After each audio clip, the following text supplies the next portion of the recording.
be willing to pivot. I think a lot of times people confuse pivoting or changing with giving up. I am a fighter and not a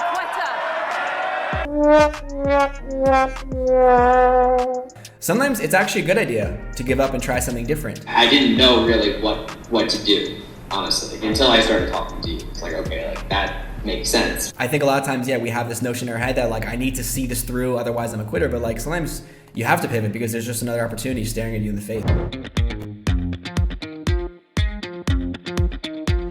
Welcome to another episode of How to Scale an Agency. I'm your host, AJ Quesada. And guys, I'm super excited for today. Today I'm here with Eddie Wheeler, and I'm really excited for this interview because I think his story is going to resonate with a lot of you, especially for those of you that are trying to transition from a solo founder to having a team that runs a business for you. And especially for those of you that don't want to rely on your network to bring you leads and you want to build a sales system to bring you in clients repeatedly on autopilot. Because that's exactly what we're going to dive into, how Eddie built his agency and also really the cold email strategies he used to get clients. So just to kind of set the stage here, just real quick, Eddie's the founder of Guava Listings. It's a niche marketing agency that focuses on helping Amazon brands with product listing optimization, copywriting, SEO, images. And we're going to dive into, the whole, like how we found that niche and all that today as well. And also, fun fact is he is a client of ours and was a student in our Revenue Boost coaching program. So I've been able to actually witness his whole journey from the inside out for the last year and see how much he's grown. A lot of times on this podcast, I'm usually meeting someone for the first time, diving into their story. But today, I'm talking to someone I worked with for the last year and a half. So I'm really excited to dive into it from that perspective. And without further ado, welcome to the show, Eddie. Thanks for having me. Yeah, man, excited to dive into the call today. So yeah, I always like to start off with kind of your backstory because I know you, but obviously the audience doesn't know you. So just to give some context, first, like how did you even get into the agency space or why copywriting? So actually, for everyone listening, me and AJ met in Vietnam. I was there actually teaching English, right? So worked for 1 year after college, said like, I can't do this office thing, 9 to 5 thing. I'm going to go to Vietnam and teach English and figure it out from there. So whilst teaching English, I tried a few things. I worked for a startup. I tried to start my own Amazon business, but it's very cash flow intensive. And I'll just say, like, I totally fell on my face, did not know what I was doing, and kind of failed with that. But through that, I learned all these things about the Amazon space, Amazon SEO specifically, and I've always been a good writer. And so I said, well, I want to stop teaching English. Like, I don't want to, continue doing that. I still want to live abroad. Still want to have a remote, or have something that's a remote income. And so that's how I got into Amazon SEO copywriting as a freelancer. So I did that for about a year and, was able to stop teaching English. I was making enough from that. And then actually through posting on Amazon seller Facebook groups, content marketing, just talking about Amazon SEO, talking about copywriting in terms of doing it for an Amazon product listing. And I just blew up. I was getting a ton of inbound inquiries. I had too many clients that I could do all the work for myself. So then the next logical step was an agency. And so that's kind of how I started Guava Listings. It was I have too many clients, so let me get some other people to do this work. Yeah, so you didn't even necessarily sit in because a lot of people that start an agency, especially I know a lot of us came from a course or somebody taught us the business model and was here's what an agency is or here's what this did. For me, it was going through, I think, Ty Lopez's course 7 years ago or something, right? I know a lot of people came from that. So it sounds like you just kind of fell into an agency. You realized, oh, I need to hire people to do all this work. And you just found an opportunity and kind of ran with it. Yeah. My intention was always to go back into selling on Amazon myself. I'll do this and that, I might eventually do that at some point or another, but then I realized I can make a good amount of money just by selling the services. So yeah, I did kind of fall into the agency space. Yeah, and also e-com is not always as easy as the gurus make it seem, right? It's definitely not. I think I would have a good shot now of being in the industry now for multiple years. Yeah. It's definitely, as a broke English teacher, it was more of a challenge than I thought it was going to be when I first started. So yeah, not the best position for sure to start an e-commerce store, especially the broke part, right? And people sell this dream of starting an e-com store is oh, you could just do drop shipping or you could do it with very little money down, but it's a physical product business, right? It's capital intensive. Maybe if everything goes amazing day one. That's what I love about service businesses, right? That's how I got started, right? It's you can just kind of pull money out of thin air. When you learn how to offer a service, generate leads for it, and sell, like you can really just pull money out of thin air, right? So it's definitely great for if you're trying to leave a job or just kind of get something started and cash flow quick. It would be cool if we do this podcast in a year or two and see that now you had an Amazon brand for sure. Yeah. Common thing we found with a lot of guests on the podcast, where when I unpack their stories, it's never like where they are now is exactly where they plan to be. And I'm a big believer in like, you just need to kind of do things and then you see where the real opportunity is as you go, right? So like you were helping other people with their Amazon store because you happen to know it. And then you realize, oh my God, there's a bigger opportunity for me to offer this service, this untapped niche of Amazon product listing. And then you just took off from there and ran with it. So I love that. So yeah, I didn't know that's actually how it got started, which I think it's a great lesson for the audience, be willing to pivot. I think a lot of times people confuse pivoting or changing with giving up.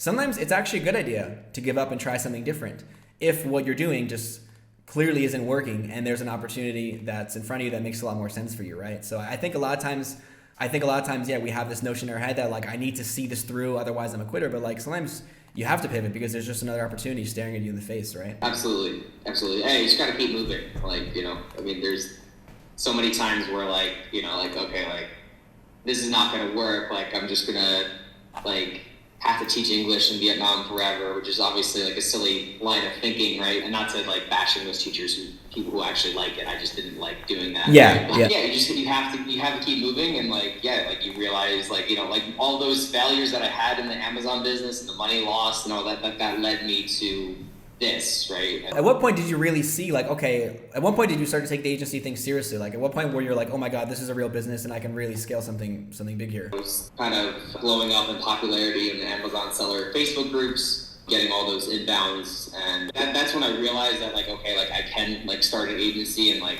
hire people and have that. But right in the midst of that, right, was like, okay, well now all these other costs are now piling up, right? And at the same exact time, like the Facebook group stuff started to like not work as well, and like I still do Upwork, but like it's not as consistent, right? Because it depends on how many people are posting, right? And so that's when I kind of realized it was like, okay, well, like I need another way to get clients, right? Like I need a new I've trained copywriters on how to do Amazon SEO and copywriting for Amazon listings. Like I've gotten that like pretty figured out, like the fulfillment side of things, but to make more money and to make sure that the business just survived in general, but then also scale it, I was like, well, I need to figure out something else, like how to get clients. So that was right about the time that we met and I introduced you to cold email, right? Yeah. It sounds like the really natural progression, because we've interviewed over 250 agency owners now on this show, so we start to see a lot of the patterns, and it's always this way where it's like you start an agency and you get a lot of clients in the beginning to sustain yourself, and it's usually from like these sources in front of you, like your network. In this case for you is Facebook group and Upwork, and that gets you off the ground. But then to get to the next point, 6 figures, 7 figures, whatever that is, then it's like you have to actually start finding a systematic way to generate leads. So that was the first struggle for you, was okay, I know what niche I'm doing, I know how to get the fulfillment done, I train someone else to do it, but I just don't know how to get clients. Did you at that point, like what were you like, did you know that you were going to do cold email? Did you try different things? Like what were you how were you dealing with the problem before you and I met and we worked with you in Revenue Boost? Yeah, I think just like trying to just blast out a ridiculous amount of Upwork proposals. Yeah. Facebook like banned me from posting in the groups. I know that you're familiar with Facebook bans. And yeah, happens to me once a day. I got banned for some groups, and it just like, and then like the engagement of that, like the thing with Amazon seller Facebook groups, especially now, it's just a bunch of other service providers. So it's just kind of like this like, echo chamber at this point. Yeah. That's why I don't really do it anymore. I didn't know really what to do, honestly, until I started talking to you. It's like, okay, like that makes sense, right? But yeah, before that, I didn't really I didn't consider cold email before that. Yeah, that makes sense. So you were just kind of introduced to it when we met. Cool. And then so I'm excited to dive into more of the cold email side and really what worked for you, because you had a phenomenal growth story with that. And we're gonna dive into the strategy, the lead magnet you use, all of that. But real quick, I want to touch on niche and offer, because what I hear in your story is you stumbled across this, what was a golden opportunity, right? Helping Amazon brands with listing optimization. I've met tons of Amazon agencies that will do PPC ads, they'll help Amazon brands with their traffic, right? All of that. But you were the first person I met, and still the first person I met that has an agency that just does that. So I think there's the fact that you just kind of stumbled into this and just like blew up from there, getting all these clients and getting all these requests. It really shows the power of when you have the right niche and offer. How do you think about that, like niche and offer? Because yeah, you kind of like accidentally stumbled into some gold there. I think just having, being perceived as the expert and being the expert in your niche, like you're always going to, or in most cases, right? Like, especially like Upwork or whatever, like for sure I'm going to get the job on Upwork over someone who's just like a general copywriter. It's cool because you didn't just pick a niche, you kind of created a blue ocean. Like you created your own little category without realizing it, because there wasn't other people like you on Upwork or a bunch of other agencies doing this. There's definitely some people that are doing this. Like I definitely don't want to say like. Oh, so you weren't like the only one, but it was still like. I wasn't the only one, but it's. I mean, like compared to like Amazon PPC agencies, let's say, like there's way less like Amazon listing optimization agencies. And that's kind of the perfect sweet spot, right? Is when there's some people making money doing what you're trying to do, but just not a whole lot, right? Yeah. But there's a lot of demand, so that's awesome. I didn't know that like when I first started getting into that. How much easier did it make like hiring your team and training people on fulfillment and training people on sales? Can you speak to that aspect of how it was just how much easier it was to do that, being that you just had this like productized agency with like one niche and one offer? Yeah.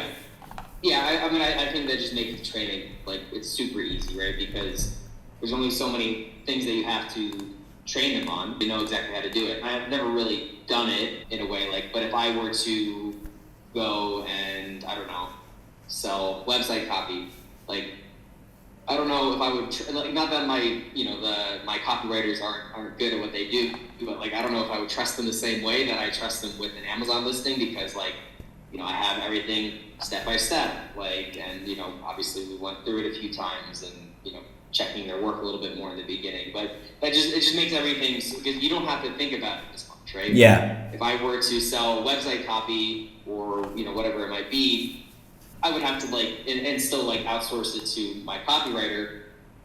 I would have to think about it more when I'm checking their work, or it would just take so much more time and energy. I definitely like what you said about how you don't have to think about it. If every new client for you is like a different fulfillment process, or like you have to research their industry or whatever it is, it's basically like you're building a new business every time you get a client, right? And it's just not scalable, and it requires so much mental energy, not just mental energy, but mental energy from the founder, right? Because if you don't have a niche and an offer, then the agency relies more on the founder to be just that good problem solver to figure it out, and he or she has to get his hands dirty, right?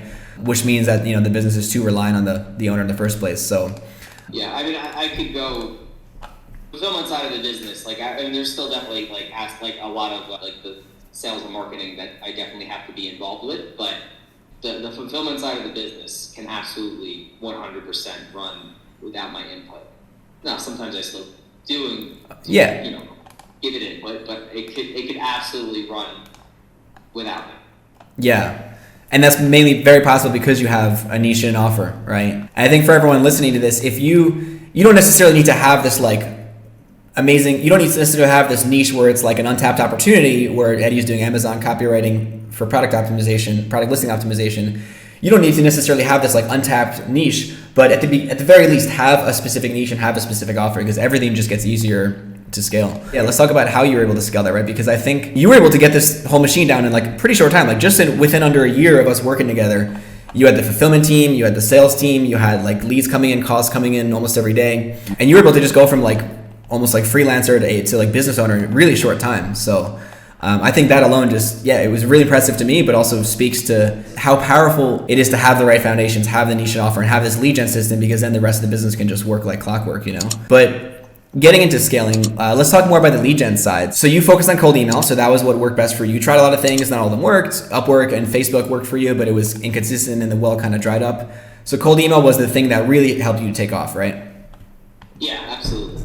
Like I said, I don't do Facebook anymore just because many reasons. Upwork, yeah, still do it like here and there. They still can get some good quality clients because I'm so niched, right? But yeah, the primary thing is cold email, because it's systematic. That part works completely without me, right? Because I have an appointment setter and everything like that. Yeah. Yeah, and how long did it, because I know there's probably some people watching this that are like interested in cold email, but they're wondering, can they do it, or like can they even learn it, or do they have to be an amazing copywriter? You were a complete beginner. You just followed our system because when you were working with us. How long did it take you to kind of get competent enough where like, okay, I have cold email campaigns running, they're generating leads every week? Yeah, I mean, I think just like honestly, just like a few months. Like it's not incredibly complicated, and I think like a lot of the stuff that you're teaching, right? Because yeah, like as an agency owner, right, who's got their email on LinkedIn, like I'm getting a ton of cold emails every day, but there's only a very handful of them that are actually good, right? So like if you can just like create like this, like 99% of them are bad, and like of course like yeah, I mean like don't go into it thinking like you're gonna get like a 50% positive reply rate at any point, no matter how good your offer or your email is. But if you can just like be like better in any capacity, and then like obviously like getting it at like that top 1%, like that will happen with more practice and more time and stuff. But like if you can just get better than most people, which is not that hard, like, you will absolutely get success within a few months, and then you just keep refining it to really like start scaling it. But I think like within just like probably a month or two, I was getting leads on a consistent basis. Yeah. And once you finally had that, like you had this machine working where leads and calls were coming in every single week, how did that feel for you? Like once you finally had that like problem solved? It's super relieving, right? Because like, okay, like I know, of course there's going to be some variance with it, but like, you can, at some point or another, you can pretty much like get down, okay, like this is how many emails need to go out. Yeah. You get this many calls to get that many deals, right? So just like know that that's all like coming in, and pretty much working in the background.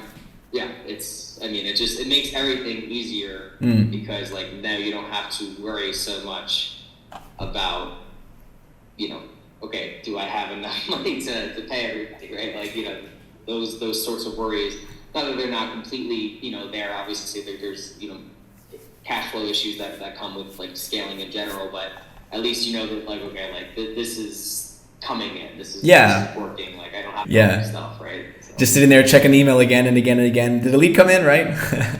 Yeah, because I think at this point, just to backtrack, you were getting a lot of demand from Facebook and Upwork, and then you hired people, so then you raise your expenses, but then your well of Facebook and Upwork and referrals went down, so now you had expenses coming up. So it sounds like this kind of really came at the right time for you. That's one of the things that honestly, like right there, you were able to fly through this in your first year of business. But this right there is what some people get stuck on for 3, 5, even like 7 to 10 years in their agency. It's this middle ground between like, I need, people to come in to hire to help me do the work, but I need also enough money to pay for them. How do I get both at once? So you need the lead gen. That's why I always say everything rises and falls on lead gen, right? Once you have the lead gen, there's predictable cash coming in so that you can hire people and then get past that point. But a lot of people never get past that point of like being able to delegate themselves, and it's a really sales issue at the core, But yeah, I also like how you emphasize the mathematical part of it, the cold email. I found it to be just the most reliable, kind of predictable thing over the last few years. I mean, even right now, like on Facebook, where Facebook is like down for the whole world right now. Me and Eddie were supposed to stream this on Facebook, but it's actually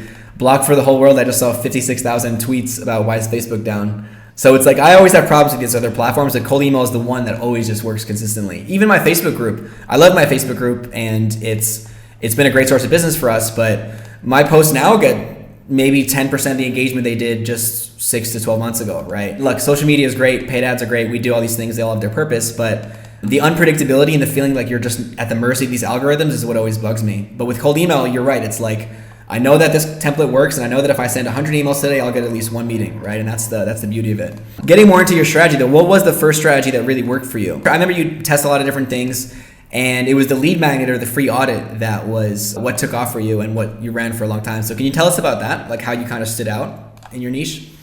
In general, I don't know how many listing optimizations are actually, Amazon listing optimizations are doing outreach. Like I'm not really sure. So I think just by even emailing these people, right, and having the best subject line ever, your name, first name, your Amazon store. That's a good one. Which like always got the highest click-through rate. I think like just emailing them in general, but having that lead magnet for sure. So like we pretty much would do a video like analysis of their video audit of their listing, pointing out things that they can do that they could do better, like just missed opportunities for more sales, whether that be with their click-through rate, their conversion rate, or the SEO and getting more organic traffic.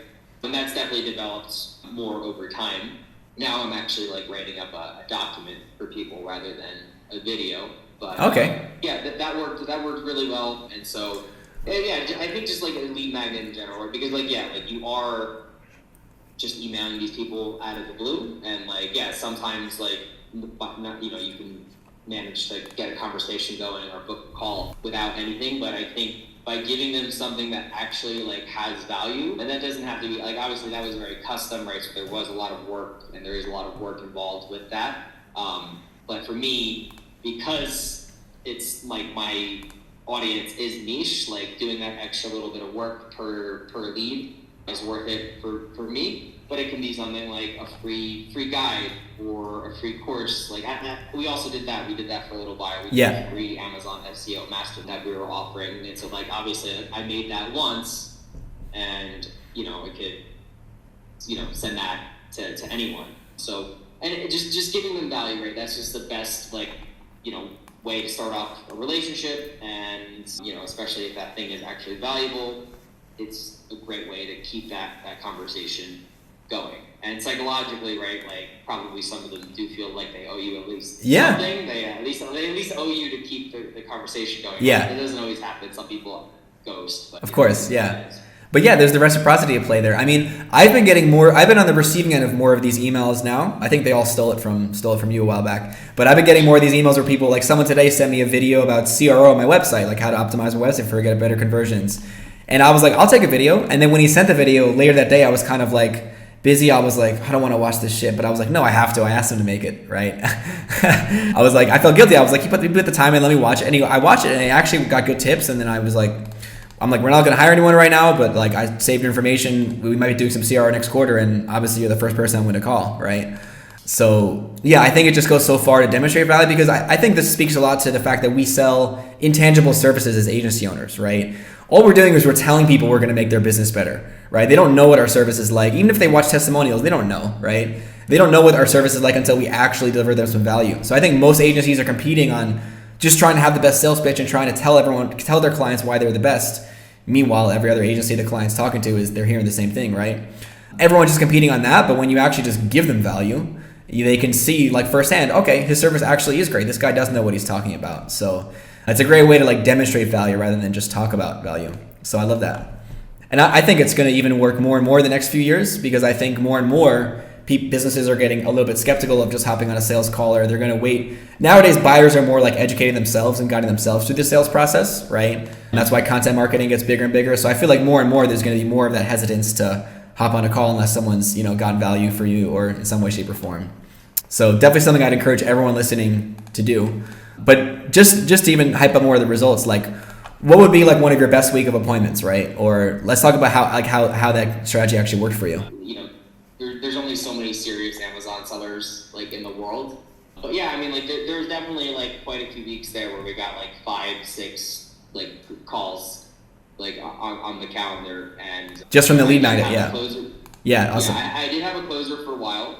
I had like kind of retaken over the sales process just for a few reasons, but yeah, I mean, like there was a very good period where like, yeah, he would definitely have like 5-6 calls, and the close rate was also quite high. So yeah. How high roughly? Because I think, yeah, that was what I was going to ask you about next, was how this lead magnet strategy like changed the quality of the leads. So how high did you see the close rate go in these? At one point it was like 50%. It was like really like very high.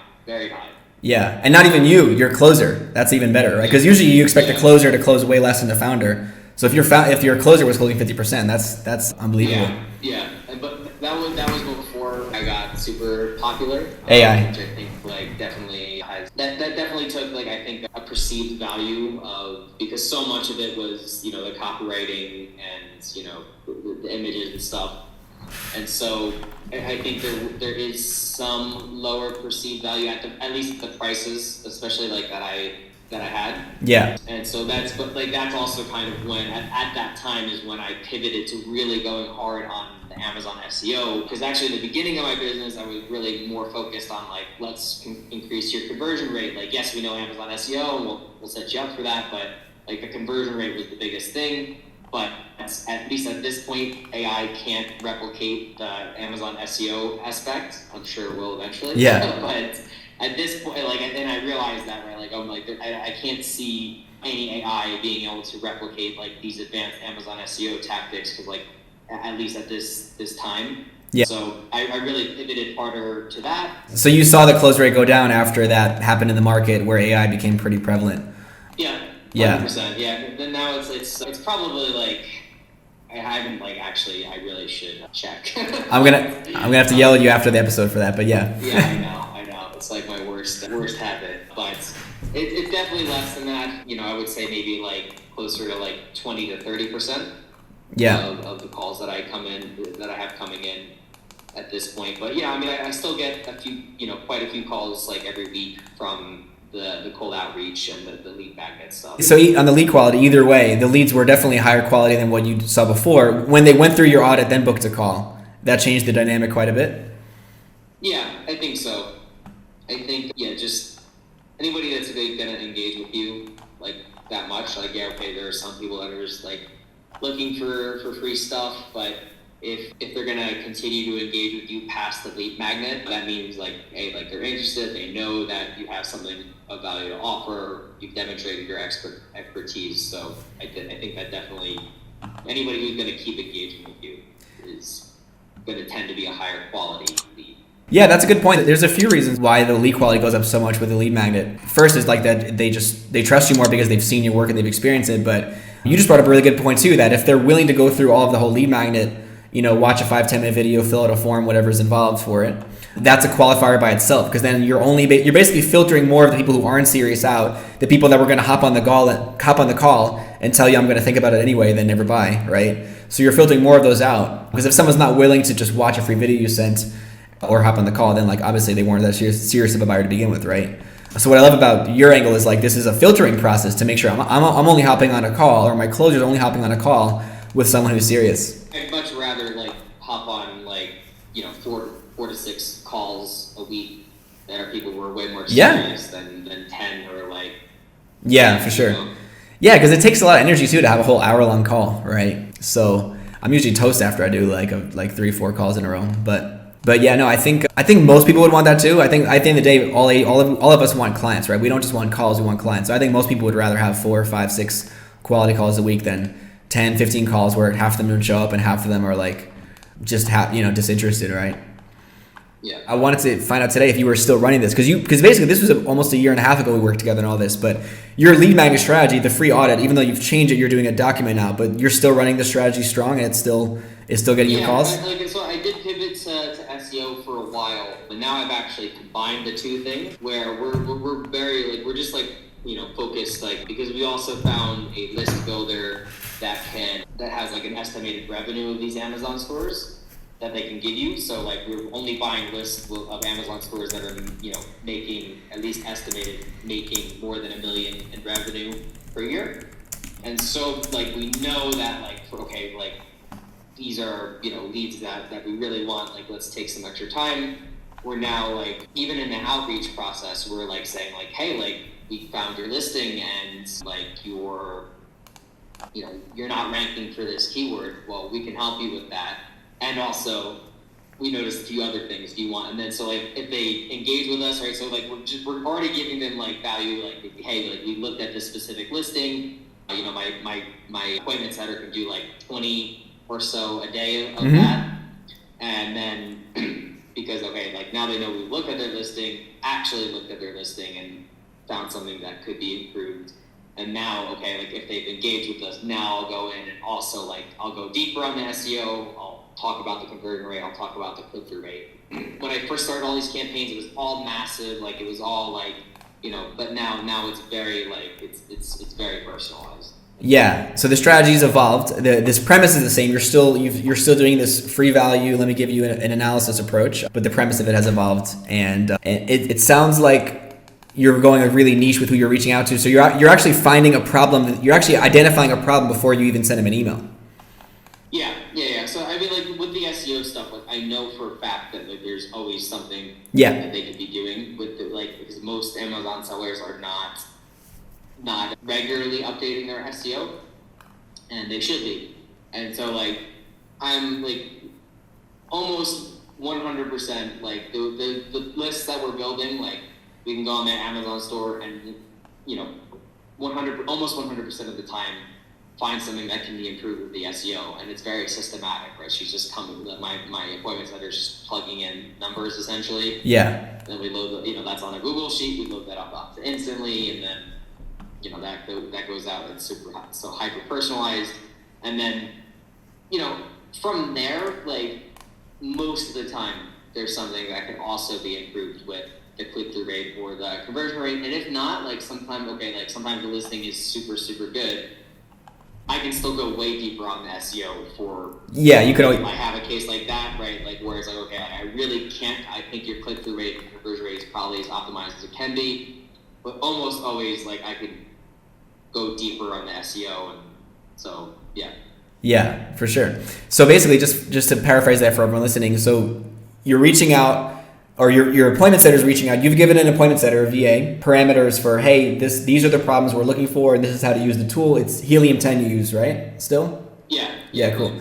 So you've trained an appointment setter to use the tool and look out for X, Y, and Z problems, and then they reach out with like a customized message. So you're reaching out saying, hey, I found this problem for you, and I'd like to offer you another video where I actually walk you through more problems or more opportunities I found, right? In that initial message, I'm also giving them like the module to the course, like that would help solve. Okay, so you're giving them the free course as well now. Yeah, so the free course lead magnet you've given them. Yeah, so like I was just doing the free course for a while. Like I remember that. I did it from video, and then like so like let me go back to this like hyper person, and like try to hyper personalize it. Like I said, like with the rise of AI, like I saw the reduction, so like I needed to pivot into kind of something else, and I think that this like hyper personalization, value giving, like has been what's like just sustained, my.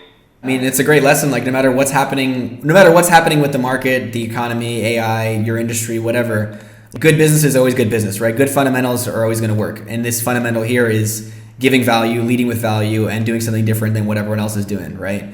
Because most of your competitors, like they might be, even if they're doing outreach, they're not willing to, go through this process where you use Helium 10 to find the best leads and hire an appointment setter to find problems they have and reach out about that and then take the time out of their day to send a video. Most people aren't willing to put in that effort, right? They take the lazy approach. But because you're the only person in the prospect's inbox where they're getting an email like that, right? So yeah, I love that. And you're giving them a free course too in the sequence. Like, yeah, so you're overloading them with free value. That's pretty awesome. We're seeing the hyper-personalized approaches work across the board as well, because it's just, I don't know about you, but I get way more cold emails in the last 6-12 months than I did before. So it just seems like it's getting a lot more popular, right? Yeah, it's a lot. I'm getting like so many now. Yeah, like it like goes up like more and more each month. It's crazy. Yeah, I've been thinking about reverse Uno carding and being like, hey, this will be a cold email. Do you want me to write it for you? That'd be great. I actually thought the same thing. I think I've like, if I've received a really bad one before, I've like angrily replied being like, you should fix this and this, and I've tried to turn them around as clients. You should definitely do it. Yeah, because we both had the idea. None of us have done it, so go try it. Let me know how it goes. It would be easy. You could just create a template for that and have your VA respond to every person, and same thing, just turn those into clients. Yeah. It's something I've been thinking about. Well, that's your sign to do it. Somehow get like a GIF, like if somebody like pulling a reverse Uno card. And, reverse Uno card, yeah. That would be good. I mean, it's happened to us on LinkedIn before, where like someone's tried to pitch us and then we flip around and we end up getting them on a call. So it can happen, but yeah. So I think just to touch on the last part, I think there's a lot of people that have maybe tried the hyper-personalized strategy, or they like the idea of it, but they're like, this takes too much time for me to look up each lead and research each lead and do this, right? So can you just talk for tips on how you were able to delegate that and, get your VA, get your appointment setter in place and get this process down? Because I know a lot of people, I think that's really the best of both worlds of how you can hyper-personalize, but also get a lot of volume out, right? Because you need volume at the end of the day. Yeah.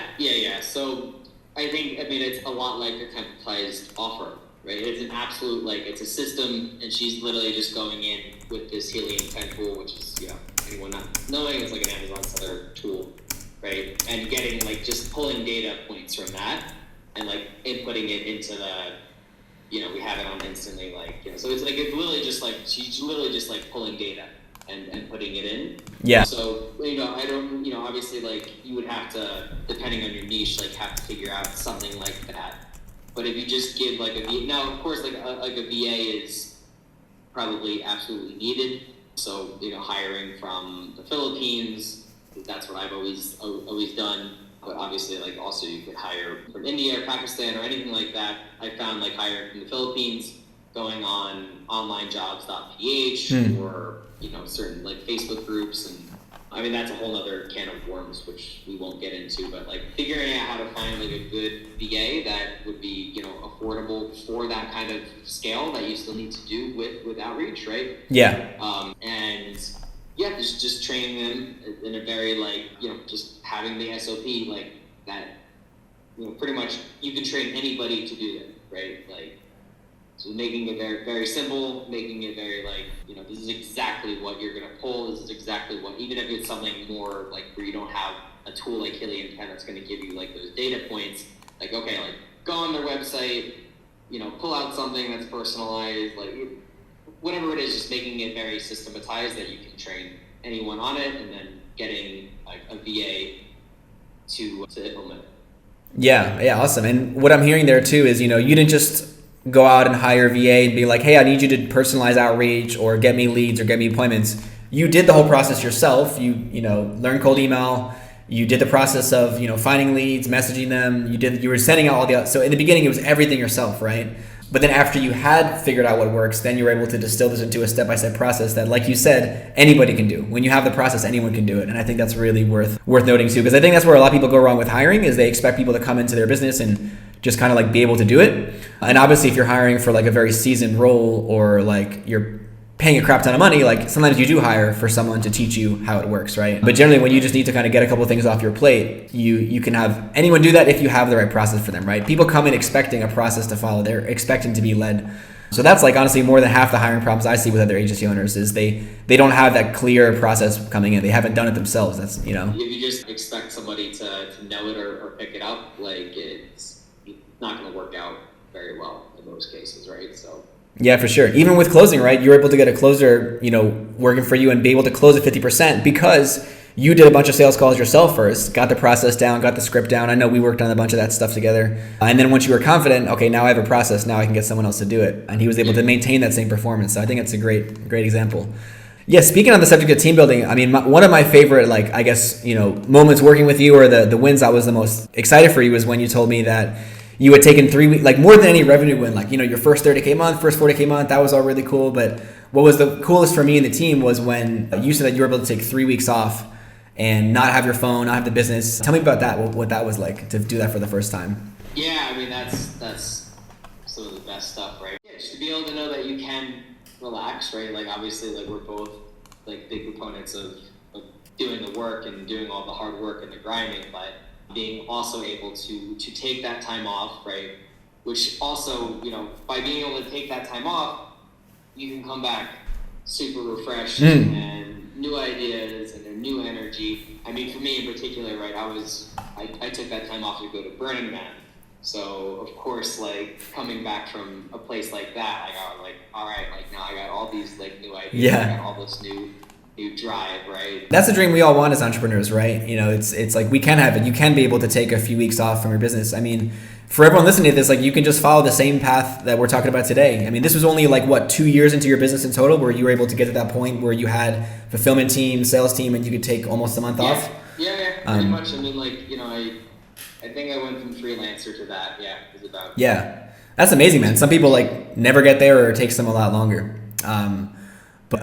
Yeah, like for just to kind of summarize for everyone listening, picking one niche, picking one offer that allows you to productize your agency, so it makes it really easy to step out of it later because you don't always have to think for every new client. You can have just a team following the process. Having a lead gen system so that leads are able to come in day and night, whether you're working or not, right? For Eddie, it was cold email. For you, could be anything else, but for most agencies, we recommend starting with cold email. And then, yeah, really just getting like a sales process down that again can just work without you. I mean, that's pretty much it. Niche, offer, leads, and then also, yeah, having the team, of course, but that stems from having the niche and offer and the leads in the first place. Once you have a clear focus for your business, we're selling this to this type of person, right? We're selling this offer to this niche. We're getting leads this way, and I have people that do the fulfillment. Then it's like what else is there, right? Obviously, if you want to keep scaling, go to like 7 figures, 8 figures, there's more people you have to hire. But if you just want to have that 6-figure business and have like the ability to take off for a few weeks, it's really just those 3 pieces. And yeah, I hope that's inspiring for anyone who's looking for that and wants that freedom, but doesn't see a light at the end of the tunnel, because it's there. You just have to kind of follow those pieces in place. Anyways, man, any other words before I ask you the last wrap-up questions? Any other words of wisdom you'd share about just your agency journey, cold email, anything else that you want to add or that you've learned in your journey? Yeah, it's can be incredibly hard, right? Like, there's definitely times where like you might want to give up, but yeah, you just gotta keep moving. You know, I mean, there's a difference between pivoting and quitting, obviously. So like you might have to pivot. This thing with AI, coming down, and like pretty much immediately after ChatGPT became popularized, I saw the close rate drop. Damn, that's crazy. Well, then I'm like, well, I need to now pivot towards, stop talking so much about conversion rate. Still talk about that, but I need to go way more harder on the Amazon SEO and organic traffic, because AI is not going to be able to replicate that yet. Yeah, it's just a big word there. But yeah, so I mean, like, yeah, you have to pivot, but there's going to be problems that come up at any level. But yeah, just gotta keep going. Just gotta take your punches and keep moving, for sure. Love it. Yeah, and honestly, I think it's better when you expect it to start. I find that I feel like a lot of disappointment as an entrepreneur comes from, well, in general in life, disappointment comes from expectation. We're only disappointed because we had an expectation something was going to happen, right, that we wanted. So all of our really like angst comes just from our expectation. And I feel like, yeah, I'm glad you said that, because I think there's a huge false, like when we know there's a huge false expectation of what it's like to be an entrepreneur. You look on Instagram and you would think being an entrepreneur is about like just checking your phone 5 minutes a day to see your Stripe notifications and chilling on the beach, right? So I think there's this whole false reality painted that it's easy, and it's not. But that's good, because if you accept it's going to be hard, if you accept there's going to be problems that are out of your control, clients get mad at you, or difficult client, or team member quits, or whatever it is, right? This is always going to happen, but at least if you expect it, you're just ready for it. You just take it. There's a huge shift to like if I wake up in the morning and I'm just like, yeah, there might be some major issues that happen today. Like, instead of like just like getting up and like, oh no, I got to deal with this. Like, oh no, there's this problem that I didn't expect. You just like get up in the morning, like, and okay, like I might have to put out a fire today. Yeah. Or I might have to put out a fire this week. But it does help when that actually comes up. Yeah, for sure. I think that's a big part for keeping peace of mind and in the long term. Yeah, just keeping yourself sane, right? Just welcome it. Welcome the problems. They're opportunities to grow. Cool, man. Well, yeah, last question before I tell people where they can find you. So yeah, we've worked together, right? We're one of the few clients we've had on the podcast. A lot of times we have, people from different walks of life, different agency owners, different industries. But yeah, being that, you're a client of ours at Revenue Boost, what would you say to anyone who's been thinking about working with us? Like was it worth it for you? And you could be honest. Yeah, of course it was. Yeah, I mean, it helped me triple my revenue within, however many months. 4 months, I remember. And yeah, right. But it absolutely was the best investment I ever made. Not just from like I made all this more revenue, but just the amount of stuff that I learned that I will be able to apply to businesses in the future, or it also made me take business more seriously. Really? Yeah, because it's like, okay, like at that point, like I was just like somebody who kind of fell into this, and like, I was, obviously like I kind of got like the fulfillment part pretty down, but I was like, I don't know, like, not that like I wasn't taking it seriously, but like it opened up a whole nother side to thinking about this for me. Yeah. Awesome. So you got a lot more out of it than just the ROI and like the increased sales. Yeah, that's awesome, man. That's kind of really what we go for. Yeah, so I'd love to hear that, and I'm looking forward to having another podcast a year from now and seeing what you've accomplished in the next year. It's been great to be part of your journey and then just kind of witness it from here. And also, you said that it was the biggest chunk of money for you. We'll wait for my upsell. Just wait for that. No, I'm just kidding. But I just want to just harp on that real quick. What was the reason that, okay, this is the biggest amount of money, I have some fear about it. What was the reason you did it anyway, rather than just saying like, oh, let me just go learn this from YouTube? Yeah, I think, definitely having like the personalized coaching aspects was a huge part of it. And yeah, I recognize that like either like I'm going to do something like this, right? And, like, obviously, like, again, having that coaching aspect is going to help speed this up, like, or I'm going to continue having these problems, right? So I'm like, I can't continue having these problems. I need to do something about it. And so, I'm always a big believer in investing to learn and, all that type of stuff. So yeah, same. Yeah, I think there was fear, but like also it's just like, like I'm not gonna sit here and deal with these current problems and stresses that I'm having like anymore. Like I need to do something about it. Yeah, right. So you looked at the two different paths, and it's like, if I don't do something about this, then I'm going to keep having this, or it gets worse, right? Yeah. Yeah, it makes sense. One thing I learned about fear too is fear isn't always a sign to stop, right? Fear is often a sign to keep going. Because for me, like anytime I make the biggest investment in myself, because I always join multiple programs or work with mentors, different consultants each year, and I still have that when I make like a bigger investment than I have before. But I just realized like fear it might feel like it's a reason to stop, but it's actually a reason to keep going. It's just our ego protecting us, right? It's a protective mechanism to be like, hey, play it safe. But obviously if we're trying to grow and be fulfilled, that's not from playing it safe. But it's not necessarily a sign to stop. Sometimes I think we mix fear with excitement. Fear, excitement, nervousness, they kind of blend together. Like you could actually be nervous and fearful, but that's also excitement. Like think about if you were going to speak in front of 1,000 entrepreneurs, you would feel nervous and fearful, but that's actually excitement, so they kind of go together, I found. But anyways, man, I know we could talk for hours. We definitely got to do another podcast sometime. But yeah, where can the audience find you? And also, I'll just put it out there for the audience. Eddie's since he's gotten so good at cold outreach by now, he's actually helped a few of our other clients with cold email copywriting. So if you'd like to have a copywriter just bang out your sequences for you, then you can get it from the man himself. So definitely connect with Eddie if you want to get some help with that side of things.